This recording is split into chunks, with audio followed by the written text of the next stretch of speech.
Auzubillahiminash-shaytanir-rajim. Bismillahir-rahmanir-rahim. I am Sania Safraz and I am a student of MS Chemistry in UMT Sialkot. Today the topic that I am going to present is terbium dysprosium iron alloy. So first of all we will discuss what is an alloy. An alloy is a substance that is formed by the combination of one or more metals. Means by alloy formation we can achieve the properties that individual metal cannot give. Means in alloy two to three or more metals can combine to give a different substance that give different properties. So the main topic that we will discuss today is terbium dysprosium iron alloy. It is mainly a combination of three metals: terbium, dysprosium and iron. Okay, terbium dysprosium iron alloy is commonly known as TERFENOL D. Its common name is TERFENOL D and it is mainly a magnetostrictive material. It is the main property of terbium dysprosium iron alloy that it is the magnetostrictive material. Now what do you mean by magnetostrictive? Magnetostrictive material are the material that show extraordinary dimensional changes in response to magnetic field. Means magnetostrictive substances are the materials when they are exposed to magnetic field they change their dimensions as well as shape. Both are changes. So this type of material is called magnetostrictive material. Magnetostriction mainly refers to the property of material that change shape or dimension during magnetization. Now we will discuss some of its history. Discovered in 1842 by James Joule. The effect remained largely a scientific curiosity until the 1960s-70s, when researchers at the Naval Ordnance Laboratory and Ames Laboratory discovered that rare iron earth intermetallic compounds exhibited magnetostrictions 100 to 1000 times larger than conventional material. Means rare earth iron intermetallic compounds. Rare earth elements are those that have rare appearance. Means they do not exist in abundant form, they exist in rare form. Like terbium and dysprosium, they both are rare earth metals. Like if rare earth elements, rare earth metals combine with iron, they exhibited magnetostriction 100 to 1000 times larger than conventional materials. So this is also an example of that material, terbium dysprosium iron alloy. Terbium and dysprosium are the rare earth element, while iron is a metal that we well know. Next is the atomic structure of terbium dysprosium iron alloy. A rare earth intermetallic compound. Blue color is for terbium, green is showing for dysprosium and red is for iron. This is the atomic structure of terbium dysprosium iron alloy. Next are the material properties. First one is the crystal structure and composition.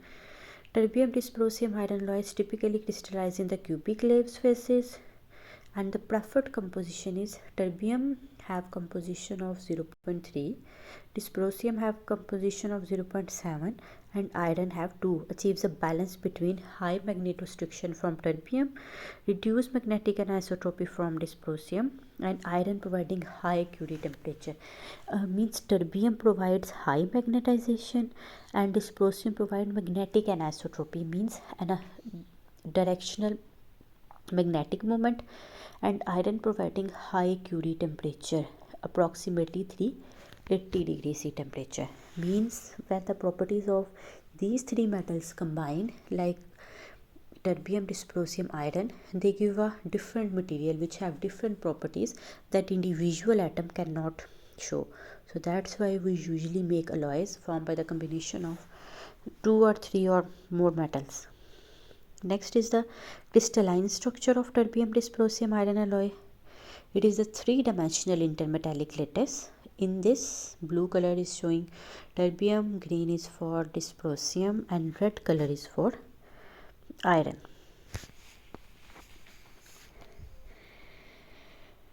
Next are the key structural characteristics. Space group Fd3m, rare earth atom occupied diamond lattice sites, and iron atoms form tetrahedral networks. Anisotropic magnetostriction constant will be lambda 100 and lambda 111.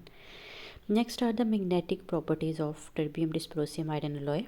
Saturation magnetostriction 1000 to 2000 ppm. Magnetic anisotropy reduced by dysprosium substitution. Curie temperature 380 degrees C. Magnetomechanical coupling effect will be coefficient 0.7 to 0.75, and relative permeability will be 3 to 10. This is the figure that is showing the magnetic field lines of terbium dysprosium iron. Like green color on the right side is showing the weak magnetic field, while red color on the left side is showing the strong magnetic field. Next are the mechanical and physical properties. Young's modulus will be 25 to 35 gigapascal, and compressive strength 700 megapascal, tensile strength 28 megapascal, density will be 9.25 gram per cubic centimeter, electrical resistivity will be 60 into exponent minus 8 ohm meter. Next has the illustration of physical properties of terbium dysprosium iron alloy, and is probably showing its hardness and density. Next are the thermal properties. Thermal properties: high Curie temperature, temperature above which magnetism disappears. Curie temperature is the temperature of the substance above which the magnetization disappears, and the Curie temperature for the terbium dysprosium iron alloy will be 380 degree Celsius. Low thermal expansion ensures stability in electronic devices because it expands slowly on heating, so they can be used in electronic devices. Thermal conductivity will be moderate. So this is a graph, magnetization versus temperature. So magnetization, terbium dysprosium iron alloy have a specific magnetization which decreases with increasing temperature, and it become constant at its Curie temperature. What is Curie temperature? That I have described earlier. Curie temperature is a temperature at which the magnetization of the substance, above which the magnetization of the substance disappears. Next are some of the manufacturing processes of terbium dysprosium iron alloy. The first one is the Bridgman technique. There are various methods for the synthesis of terbium dysprosium iron alloy, but we will only discuss the main three methods. Bridgman technique. The Bridgman-Stockburger technique is the primary method for manufacturing high performance terbium dysprosium iron, and it is the main method. Primarily, this method is mainly used. Key advantage of the Bridgman method is ability to produce a large oriented crystal reliably at scale. The different steps involved in this Bridgman technique can be discussed by this flow chart. Bridgman technique for terfenol D, terbium dysprosium iron alloy. The first step is the weigh and melt iron deficient master alloy in a crucible. Mainly the crucible is used in this method. Next, seal in coated crucible. Then this crucible will be sealed containing iron deficient master alloy. Then it will be slow loading in gradient furnace. First it will be heated in hot zone, then it will come to the cold zone slowly. There is slow loading in gradient furnace. Now the next step is directional solidification, which is the most important step. Directional solidification, the crystal growth mainly can be customized, can be controlled in this method. Directional solidification, the crystal or solid are made in specific direction that we require. We can customize according to our needs. Directional solidification. First of all, this directional solidification can minimize contamination, and the second one, it control growth rate. Both steps can be happened in this. Then crystal annealing, then cut and process. Crystal annealing, cut and process final component. Then we can cut and process final components according to our need. The main advantage of this Bridgman technique is that we can control growth rate, we can customize the crystal lattices according to our needs. Yeah, we can cut into final shapes that we required for our processes. Okay, the next is the float zone method. Float zone method, particularly the optical floating zone, is a superior but more complex. It is a superior but is more complex to Bridgman for growing high purity oriented crystals of terminal D. Its core principle is containerless processing. The main process involved are showed in this flowchart diagram. First of all, polycrystal feed is drawn into the polycrystalline rod and it is suspended vertically. In the next step, focus halogen xenon lamps will be focused on that rod. High intensity lamp focus through ellipsoidal mirrors. Molten zone formation. Then the polycrystalline feed rod, the feed inside the polycrystalline rod, that is terfenol D, will be melted. Then zone movement, it will be move upward and downward. Then controlled condition and crystal growth, we can control the condition and get crystal growth here according to our needs. Like Bridgman method, we can also control the crystallite size and size according to our needs. So but it is more complex method rather than Bridgman because it involves focus halogen xenon lamps, which can be expensive. Next is the freestanding zone melting. The crucible free environment is the method greatest advantage. The greatest advantage of this freestanding zone melting is the crucible free, that we don't use any type of crucible in it like we use in Bridgman technique, in which we place the material in the crucible, then seal the crucible, then place it in the hot and cold zone for heating. The third method is freestanding zone melting. It's a specialized advanced form of the floating zone method to overcome the core challenges of growing highly reactive peritactic alloys like terfenol D. It is also, we can say, the modification of the above method, but there is a slight difference that we can that can be clearly shown in this flowchart diagram. Like this flowchart diagram we have also seen in the above method: polycrystalline field rod, electromagnetic heating, suspended molten zone, precise complex control. But the main difference between the two methods is that in the previous one we used the xenon arc lamp for molting the material, for molting the feed inside the polycrystalline rod. But here in second method, floating zone method, we use electromagnetic heating. We don't use any type of xenon arc lamp. We directly heat the rod by electromagnetic heating. The main difference is that between these two methods. But mostly Bridgman technique is used because it is convenient, easy to handle, and we can also give crystal of our own interest. So these are the three methods that are used for the manufacturing of terbium dysprosium iron alloy. Next are the recent advances that we can use for the synthesis of terbium dysprosium iron alloy. We can produce more yield so that we can use it for different purposes. First one is powder metallurgy for near net shape components.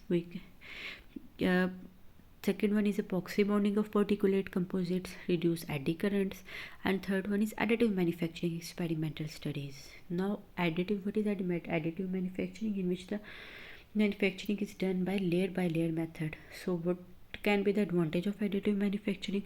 If a substance is synthesized in a layer by layer method, so the waste generation is low, means we can reduce waste by using additive manufacturing method, and this is the vastly growing method nowadays. We can try to make everything through additive manufacturing, so our waste generation is low and our desired material can be made. Next is current applications of this alloy. First one is sonar and underwater acoustics. Because it is a high energy density, enables high power low frequency sonar systems for naval application, outperforming piezoelectric transducers. Means this material, terbium dysprosium iron alloy, have a vast application or majority of application in sonar and underwater acoustics. First one is sonar and underwater acoustics, like in piezoelectric transducers, naval application, low frequency sonar system. And the second one is vibration control systems, active vibration damping in precision machinery. Active vibration damping in precision machinery, adaptive structures in aerospace, seismic mitigation systems for building. So this is the most modern material that we can use today, and it can be used for the construction materials also. Next is precision positioning and actuation, micro positioning stage for nanotechnology, fuel injectors in automotive applications. Like in automotive application, fuel injectors can also be made of this type of material to increase its shelf life, or it can have long life so that it won't get rusted. Third one is valve actuators in hydraulic systems. Fourth application of terbium dysprosium iron alloy is in sensors and transducers, torque sensors with non-contact measurement, stress detection, structural health monitoring, magnetic field sensors with high sensitivity. As it is a magnetostrictive material, so it can sense the magnetic field with high sensitivity. Next was is emerging and future applications. So these were the applications that is currently using in precision positioning and actuation, vibration control system, sonar and underwater acoustics. Next are the emerging and future applications. First one is energy harvesting. Now in future it will be tried that terbium dysprosium iron alloy used for energy harvesting, vibration to electricity conversion for wireless sensors, ocean wave energy conversion system, piezomagnetic generators for low frequency vibration, like it can be used in piezoelectric material, in sonar and other materials. Second one is, first one is emerging application is energy harvesting. Second one is biomedical devices, targeted drug delivery system, magnetic resonance imaging, and hearing aids and cochlear implants with improved frequency response. So we can expect that this material may be used in the future in biomedical devices and all other its future application. Third one is smart materials and structures, morphing aircraft wings with continuous curvature control, adaptive optics for telescopes and laser systems, tunable vibration absorber for satellite system. Then fourth one application is in micro electromechanical systems, micro electromechanical system, micro pumps for labs, nanoscale positioning. So terbium dysprosium iron alloy also have its application in nanochemistry, nanoscale positioning for semiconductor manufacturing. Semiconductors are the material where the whole material chemistry is based. Now the semiconductors are the most emerging materials in the field of material chemistry. Okay, next are the limitations and challenges that we can face by using this material. As we know that if a material has advantage, it can also have disadvantage, some limitations, some challenges that we can face or that we have to know as a material chemist by using this material. Next one is material limitations.